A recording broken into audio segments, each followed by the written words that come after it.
Katie divorces Bill after fashion house collapses. The bold and the beautiful spoilers allude that Katie Logan Spencer and Bill Spencer could be headed for trouble. Will Bill and Katie's marriage deteriorate right along with the fashion house that he gave her for a marriage present? Shortly after Katie and Bill tied the knot, he made a pitch for this new fashion adventure and pushed her toward a brighter future. Katie got swept up in Bill's vision for their coming chapter together, which obviously included this fresh launch for her at Logan. Still, Katie's fashion house may collapse before it ever truly has a chance to launch. Eric Forrester promised to help Katie deliver in grand first collection, but now he's agreed to go back to Forrester Creations. However, it could also bring a blame game between Bill and Katie, if that news leads to Logan crashing and burning. At some point, Bill may complain that Katie no way should have hired Eric in the first place and act like he was bound to betray them sooner or laterally. Of course, Katie could spin effects back around on Bill and condemn him for making her believe she could actually pull this design off. There could be some resentment on both sides that grows and puts this marriage at threat. After all, Katie reunited with Bill and tied the knot with him awfully presto. Once their relationship is put to the test again, it could leave Katie with regrets about jumping back into remarriage with Bill. That's especially true if Katie starts holding Bill responsible for her shattered bond with Brooke Logan Forrester and all the family drama this fashion house stirred up. Sooner or laterly, Katie may wonder if she'd still be in a good place with Brooke if she hadn't married Bill and entered that doomed marriage gift. Now Bill and Katie's future may be doomed as well, depending on where B&B is headed with their plot.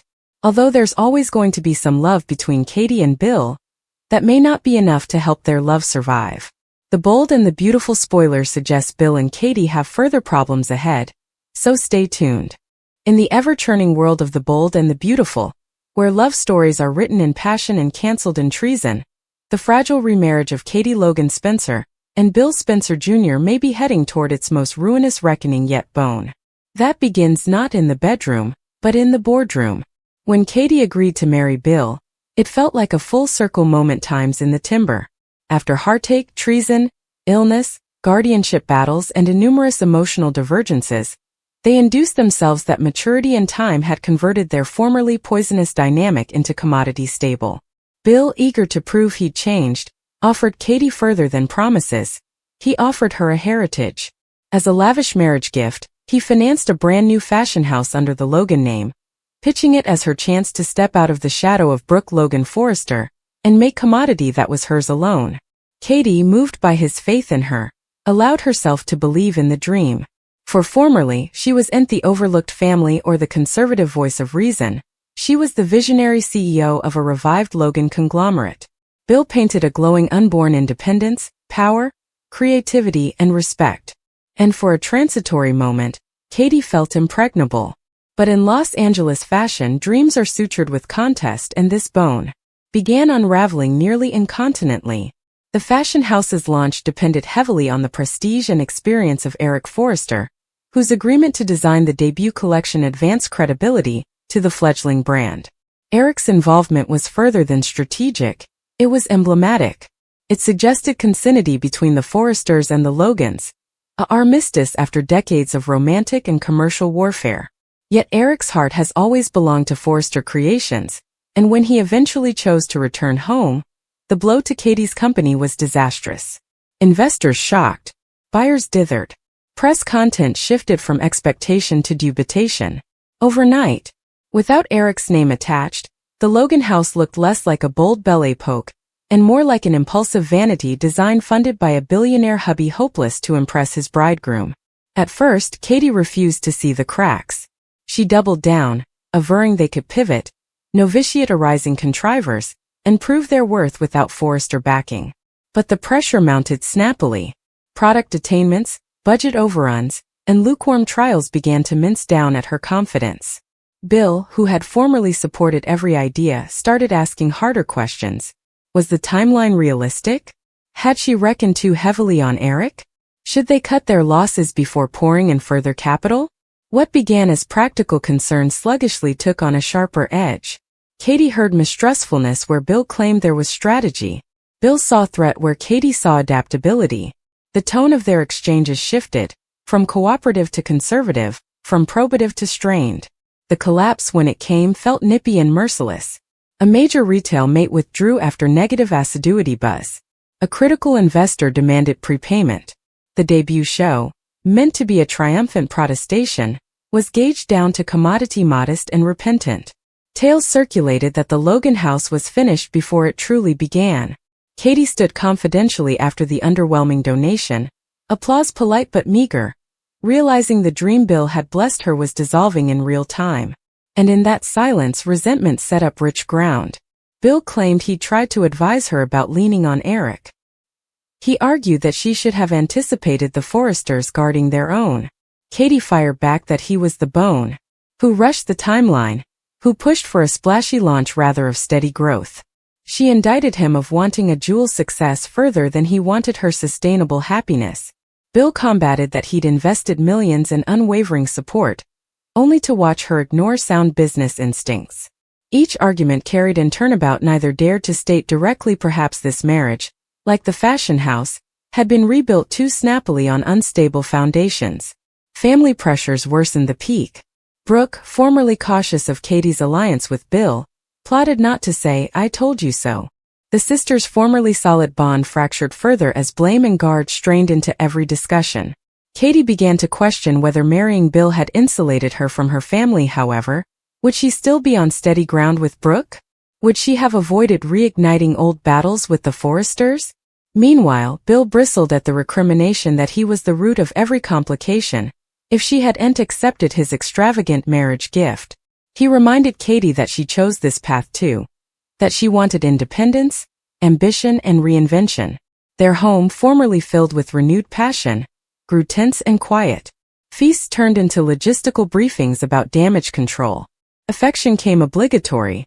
When Bill suggested dealing remaining means to minimize loss, Katie heard rendition.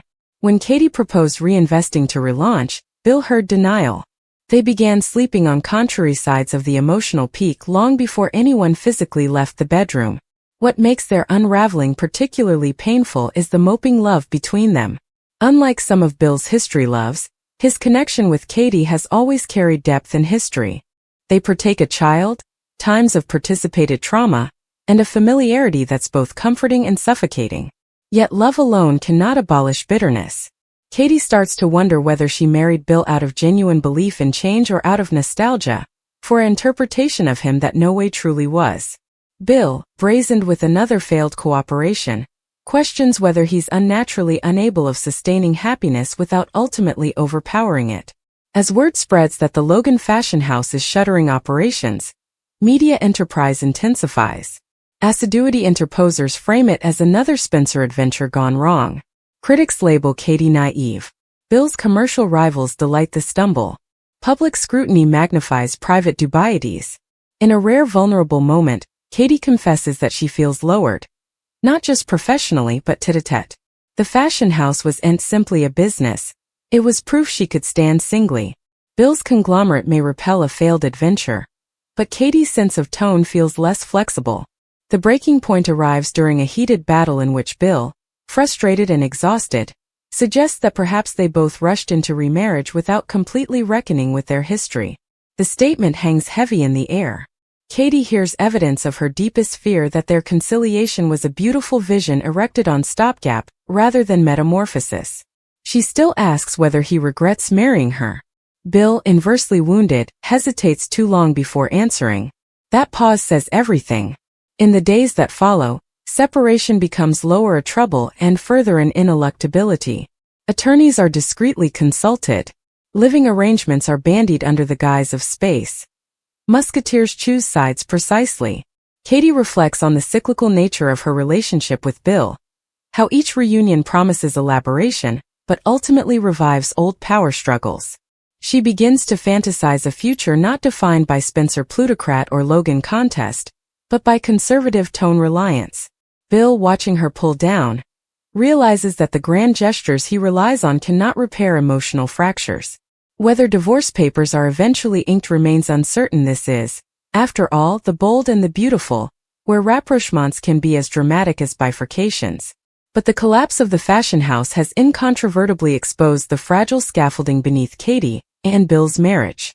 What began as a romantic renew now stands as an exemplary tale about ambition, pride, and undetermined history. However, it'll not be because love dissolved overnight, but because love proved inadequate against distrust, if they do part ways. As the plot unfolds, observers are left to consider whether Katie will crop stronger on her own, or whether Bill will formally again fight to reclaim the woman he insists is his fortune. In this macrocosm, collapse frequently precedes reinvention. Yet for Katie Logan Spencer and Bill Spencer Jr., the question lingers with painful clarity: was the fashion house simply a failed business adventure, or the final test their remarriage was no way meant to pass? As the dust settled after the quiet implosion of the Logan fashion house, the emotional foreshocks gurgled far beyond balance waists and press captions. In the intricate macrocosm of the bold and the beautiful, business failures are no way just fiscal, they are particular, romantic, and generational. For Katie Logan Spencer, the collapse felt like history repeating itself in the cruelest way. She had spent times trying to step out of the emotional crossfire between important men and important patrimonies. Marrying Bill Spencer Jr. again was supposed to emblematize growth. Rather, it now looked to outlanders like another chapter in an endless cycle of stopgap and heartache. In the weeks following the failed launch, Katie threw herself into damage control. She met with remaining staff tête-à-tête, refusing to hide behind statements drafted by attorneys. She thanked them, apologized, and took responsibility. Those moments revealed a strength Bill had formerly respected in her: the capability to lead with empathy rather than intimidation. Yet behind unrestricted doors, she unraveled. Every empty garment rack in the exchange felt like a memorial that she had believed in commodity too fluently. Every unopened fabric sample rumored that she had incorrect Bill's confidence for ineluctability. Bill meanwhile defaulted to strategy. He called in fiscal counsels, spun narratives for the media, and still shifted finances to cover his broader conglomerate. To him, failure was a computation, painful but survivable. But Katie's grief didn't operate on spreadsheets. When she indicted him of being emotionally detached, Bill claimed he was guarding them both. The argument that followed was lower about plutocrat and further about gospel. Katie believed in erecting sluggishly, precisely, collaboratively. Bill believed in bold moves and dominating the field before challengers could blink. Their marriage, it sounded, reflected the same peak. Pressures escalated when Katie learned that Bill had intimately explored dealing the Logan brand name to an transnational empire to recoup losses. Though the deal no way materialized, the bare possibility felt like treason. The Logan name wasn't just intellectual property, it was family. It was her mama's heritage, her sister's history, and her own fragile independence. When she brazened him, Bill defended himself by arguing that sentiment could stamp financial reality. Katie shot back that not everything in life should be monetized. The fracture widened at family gatherings. Brooke Logan Forrester tried to remain neutral but plotted to mask her dubitation. She had always viewed Bill as glamorous yet unpredictable, able of devotion one moment and emotional recklessness the coming. In private, Brooke prompted Katie to examine whether she was adhering to nostalgia rather of admitting patterns. Katie bristled at the recrimination but couldn't entirely dismiss it. Old recollections resurfaced, times when Bill's ambition had overshadowed her needs, when she had felt like an accessory rather than a mate. Complicating matters further was the response from Eric Forrester. Though he expressed genuine remorse over how events unfolded, his reanimated commitment to Forrester Creations underlined the reality that fidelity eventually trumps tactfulness in the fashion world. Katie couldn't denounce him for choosing his family's company, but she intimately wondered if she had been naive to anticipate else. Bill seized on that point constantly during arguments, averring he'd provisioned Eric's departure. The more he emphasized his foresight, the further Katie felt infantilized, as though her judgment had been predictably defective. Rumors of connubial trouble soon circulated through Los Angeles society columns. Shooter's prints captured Bill entering his office late at night, and Katie leaving charity events alone. Neither verified nor denied separation, but silence frequently speaks loudest in their world. Investors began questioning Bill's stability, cautious that particular fermentation could impact commercial opinions. The irony wasn't lost on Katie. The man who formerly flattered himself on controlling narratives now set up himself at the mercy of enterprise. One evening, after a particularly brutal tabloid caption suggested the remarriage had been a vanity trick, Katie brazened Bill with unanticipated calm. She admitted that part of her had indeed been swept up in the love of it all, the grand marriage, the pledge of reinvention, the idea that time had softened them both. But she also confessed that she had ignored subtle warning signs. Bill heeded, surprisingly quiet. When she asked him what he truly wanted, not in terms of business, but in life, he plotted to articulate an answer that didn't involve winning. That consummation visited him. Bill Spencer Jr. had erected a conglomerate by conquering requests and rivals, but connections weren't hostile appropriations. Katie didn't want to be acquired. She wanted to be understood. For the first time, Bill began to question whether his instinct to fix everything with power and plutocrat had sabotaged the veritably closeness he claimed to cherish. Their son came an implied anchor during this period. Both parents made deliberate sweats to shield him from conflict, attending academy functions together, and maintaining a united front. Yet children frequently smell swings grown-ups try to conceal. His innocent questions about why they sounded quiet around each other pierced Katie's heart. She refused to let resentment define the household, however. She wanted it handled with clarity rather than chaos, if divorce impended. In a vital scene that left observers reeling, Katie suggested a trial separation. Not as discipline, but as space for reflection. Bill replied defensively at first, equating distance with defeat. But Katie reframed it as an occasion to rediscover themselves outside the echo chamber of disappointment. She reminded him that their history was concentrated love, treason, conciliation, and now uncertainty. However, it couldn't be through denial, if they were to survive again. Living piecemeal shifted the dynamic dramatically. Katie set up solace in lower routines. Morning coffee without pressure. Gloaming spent brainstorming modest entrepreneurial ideas without the pressure of majesty. She began exploring consulting places within the fashion assiduity, using her experience without the burden of power. The prospect of rebuilding sluggishly without spectacle restored a hint of confidence. Bill, alone in the sprawling manse that formerly represented triumph, felt the weight of emptiness. He replayed arguments in his mind, searching for moments he could have handled else. Pride had long been his armor. Now it felt like insulation. He visited the shuttered Logan exchange one evening, walking once darkened displays. For the first time, he didn't see failure. He saw Katie's passion, her vulnerability, and his own desirousness. Meanwhile, Brooke's relationship with Katie cautiously bettered. Without the proximity of connubial conflict, the sisters set up common ground again. Brooke admitted she had stressed losing Katie to another whirlwind with Bill. Katie conceded she had reseated herself defensively. Their conciliation didn't abolish pressure entirely, but it reaffirmed that sisterhood could survive business fallout. Enterprise boosted when Bill was spotted having regale with a high-profile investor. An elegant, ambitious woman brooded to be expanding her fashion portfolio. Though the meeting was rigorously professional, tabloids framed it as romantic. Katie claimed intimately that they were separated and free to navigate their lives. Intimately, still, covetousness flitted. It was possession she felt, but the sting of being replaced too fluently. The turning point came during a stormy night when a citywide power outage plunged Los Angeles into darkness. Bill, unfit to reach Katie by phone, drove artificially to her townhouse to ensure she was safe. They set up themselves sitting by night, stripped of distractions. Discussion flowed more actually than it had in months. Bill admitted he stressed impertinence further than failure, that losing Katie felt like evidence that he was unable of change. Katie confessed she stressed losing herself again inside his shadow. In that quiet vulnerability, they honored a participated verity. The fashion house had been a symbol of their desire to rewrite the once snappily and dramatically. Its collapse forced them to defy deeper issues: control, identity, trust. Whether they eventually disjoin or attune, both understand that metamorphosis cannot be bought or rushed. As unborn occurrences unfold, observers may see Katie train papers, or they may witness Bill carry one final attempt at redemption, not with spectacle but with modesty. Maybe he'll support her coming adventure still, without imprinting it as his gift. Maybe she'll choose independence over familiarity, proving that growth occasionally requires letting go. What remains inarguable is that in the world of the bold and the beautiful, every downfall shops seeds for reinvention.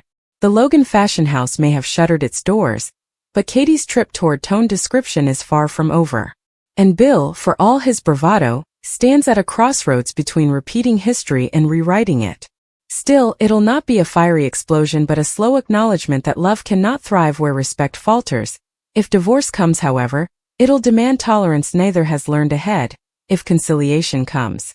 Either way, their story underscores a dateless verity within this iconic American TV saga. Ambition can make conglomerates, but only vulnerability can sustain a marriage.